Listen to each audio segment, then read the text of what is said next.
So a few weeks ago now, or it might be longer by the time you guys see this, I did a video about the worst rated map within Black Ops 3 Zombies. Not what I thought was the worst one, not what the community thought was the worst one, but what was officially the worst rated. Because here on YouTube, Twitter, Reddit, wherever, you are kind of in a bubble where you share the same opinion to a lot of other people. When someone says something is bad, you tend to agree with that to a certain point. But with reviews on Steam or PlayStation or Xbox, you can get a better idea of what the general player base thinks about a certain, in this case, Zombies map. And so we saw that Black Ops 3's worst rated map was actually Revelations. A lot of people probably would think it would be Zetsubo but no. So that got me thinking, well, we all believe that Transit must be the worst rated map in BO2 Zombies. Is that actually the case according to ratings? Well, this is more difficult because obviously, Transit is a base map on BO2. All of the official ratings for Transit also include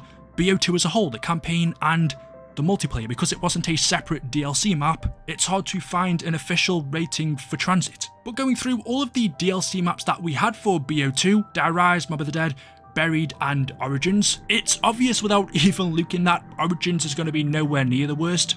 Probably the best. Buried, just like Origins, is also near to the top. I would have said it's between Nuketown, Die Rise and Transit, and well, it is. Over on Steam, Nuketown Zombies has an 88% rating, which is pretty decent. Die Rise, or should I say the Revolution map pack, because again you can't really rate the Zombies map on its own, but Die Rise has an 80% rating, which is quite a bit lower than Nuketown, and the other three maps, Origins, Buried and Mob of the Dead, are a lot higher. And as for Transit, well, like I said, there isn't really an official rating for the map, but out of the ones that we do have, it is Die Rise, which is the worst rated. But just before we continue, today's video is sponsored by Raid Shadow Legends. I'm sure a lot of you would have heard of Raid before, some of you might not have, but even if you have, there's something brand new and actually really cool I want to show you, which is an animated limited series that they're doing called Raid Call of the Arbiter. When I first heard of this, I was skeptical because I was like, okay, is this actually going to be good? So I watched the first episode and you know what?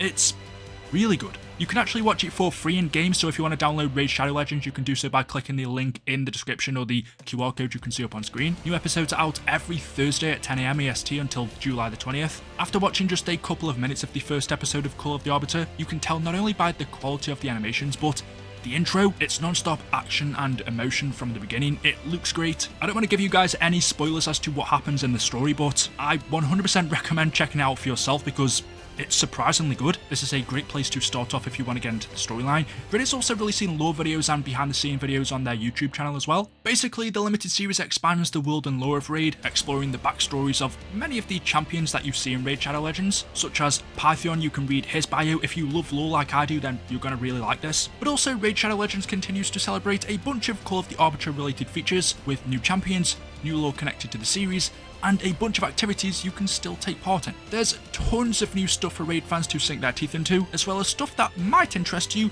if you've maybe bounced off Raid before. But yeah, all of it's live now. Make sure you jump in and you can start from the beginning. Everyone will get the chance to get Artok, who is one of the 5 brand new characters from the show, who is a playable legendary champion. You can get him for free. All you've got to do is just stay logged into Raid for 7 days between now and July the 24th. And if you haven't started playing Raid yet, you can use my link, which you will find in the description, or scan the QR code up on screen now, where you're going to get some pretty insane bonuses. And I mean stuff like the epic champion Talia from the Sacred Order faction, and loads of other useful things. So once you're in and crushing your enemies, come and find me under the name Black Ops Amazing, and if you're fast enough, you can join my clan. Just hit my link in the description, and I'll see you guys there.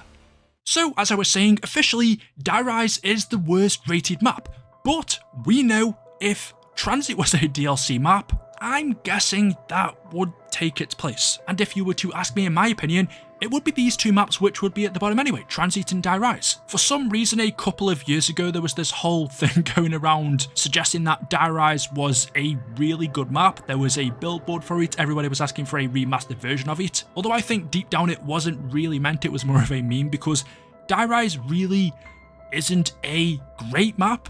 I think it's okay, but it has a ton of flaws. honestly, I'd prefer a remastered version of Transit just because it's a lot more interesting, it's a lot more different to the standard zombies map, so to see that brought back in Cold War or Black Ops 5, whatever the next Call of Duty is going to be called, with updated graphics and potentially some of the bad things in that map being removed, such as the fog or the denizens, the lava, that could make for something really interesting. So even though Die Rise is officially the worst rated map, I'm pretty sure if there were official ratings out there for Transit, that would take the #1 spot. But what is it about these maps that makes them so bad? Or should I say more bad than good or more average? If you compare them or look at the other 3 maps that we had on BO2, Origins, Mob of the Dead, Buried, all of them are in a different league compared to these 2. If you were to do a ranking from A to D, there's an argument for Origins, Mob of the Dead, and Buried to all be an A tier, whereas I don't think there's anyone arguing that either Die Rise or Transit would make it into A, maybe C tier or D, B if you really want to pretend. So it's clear that these 2 maps are way below the others in this game, but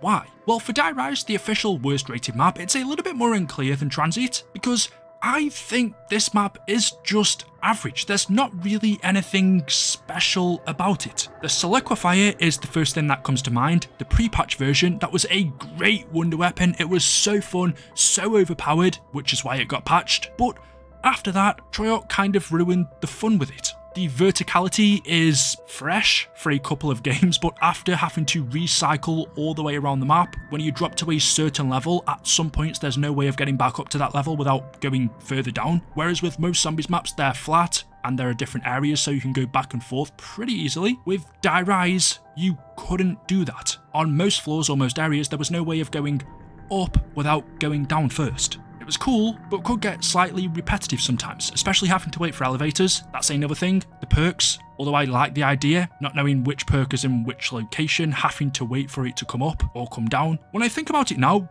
there were a lot of things about Die Rise that after a few playthroughs just became a little bit tiring. It also gave us Who's Who, which is one of the most pointless perks in my opinion. The enemies, the jumping jacks, were a bit of a pain to lock onto compared to the standard crawlers. Yeah, when I think about it, Die Rise is really nothing special. It's an average map that isn't too fun to play. And then we come to Transit, which has way more to it for me. It is a map that I'd love to see remastered because the original isn't good, but I could see the potential here. As I said at the beginning of the video, everybody knows this, there are so many annoying features in this map.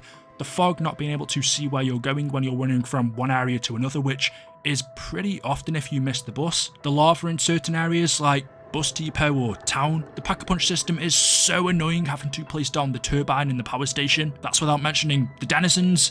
Avogadro's okay. Yeah, when you combine it together, it's not a brilliant map, but there's a lot of potential there. And if I had to pick one out of the 2, Die Rise or Transit, to be remastered, I'm picking Transit 100% of the time, which baffles me when everybody was saying Die Rise should get a remaster. Why wasn't it Transit instead? So whilst Die Rise is the official worst rated map, I'm guessing, because I've looked all over, you can't find this out without judging the whole of BO2, the campaign and multiplayer, which isn't fair because we all know BO2 is a super good game, so ratings are going to be high, but I think Transit would be the worst rated. But let me know in the comment section below, what would it be for you? Do you agree with this, or would it be something else? So there we go, thank you all for watching today's video. Don't forget to go ahead and use my Raid Shadow Legends link, which you will find in the description, or you can scan my QR code you can see up on screen to get yourself insane bonuses for new players with an epic champion. If you have enjoyed the video today, don't forget to drop a like rating, make sure you are subscribed, let me know your thoughts in the comment section below, and I will see you in the next one. Until then, goodbye.